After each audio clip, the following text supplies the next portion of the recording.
ជំរាបសួរបងប្អូនហើយថ្ងៃនេះផងដែរខ្ញុំមកស្រាយចម្ងល់បងប្អូនពាក់ព័ន្ធនឹងម៉ាស៊ីនកលិតខ្នាតទូចដែលបងគាត់ឆានមកសួរហើយមានបងខ្លះក៏គាត់ comment សួរអញ្ចឹងណាបងប្អូនពួកគាត់មើលទៅម៉ាស៊ីននឹងតូចអញ្ចឹងអាចថាកលិតអីបានខ្លះអញ្ចឹងណាហ្នឹងខ្ញុំមកស្រាយចម្ងល់របស់គាត់ចំពោះម៉ាស៊ីនកលិតខ្នាតទូចហ្នឹងសម្រាប់បងប្អូនដែលគាត់តែងតែទិញពីខ្ញុំទៅគឺគាត់យកទៅសម្រួលការងារយកទៅកលិតគ្រឿងមុំ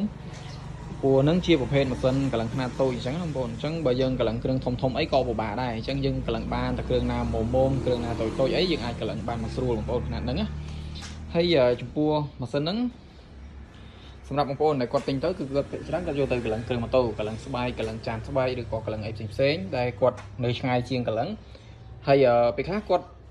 ចង់កលិតគ្រឿងក្នុងគាត់អីអញ្ចឹងណាអញ្ចឹងគាត់ខ្ជិលយកទៅឲ្យគេកលិតគាត់យកទៅកលិតក្នុងគាត់រៀនកលិតក្នុងគាត់ហើយការប្រើប្រាស់ម៉ាស៊ីនកលិតខ្នាតតូចហ្នឹងគឺមានភាពងាយស្រួលបងប្អូនអញ្ចឹងសម្រាប់បងប្អូនដែលគាត់អត់ដែលកលិតអត់ចេះគាត់អាចទិញបានអាចយកទៅរៀនបានអញ្ចឹងណាបងប្អូនឬក៏គាត់ចង់មករៀន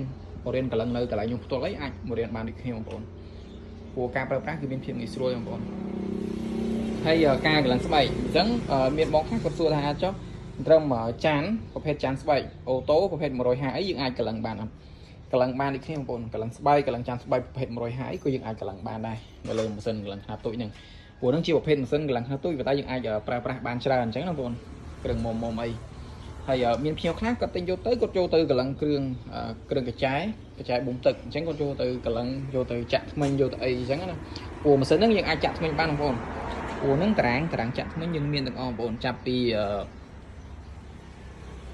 មានតាមតារាងហ្នឹងមីលី25មីលី50មីលី75 2លី2លី2លី50ឬក៏3លីអីមានទាំងអស់អញ្ចឹងណាបងប្អូន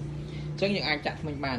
ហើយពេលខ្លះព្យាគាត់យកទៅគាត់អត់ចង់ចាក់ថ្មិញទេគាត់ចង់យកទៅកលឹងបោះកលឹងកម្រូវគាត់ប្រើផ្លែតារ៉ូយកទៅម្ដងអញ្ចឹងណាអញ្ចឹងអានឹងខ្ញុំមកស្រាវជ្រាវរបស់គាត់អញ្ចឹងសម្រាប់បងប្អូនដែលគាត់មានតម្រូវការប្រភេទម៉ាស៊ីនកលឹងខ្នាតទូចអីគាត់អាចទាក់ទងខ្ញុំបានអាចឆាតជួបខ្ញុំផ្ទាល់ឬក៏បងប្អូនអាចទាក់ទងខ្ញុំបានតាមលេខ Telegram អរគុណ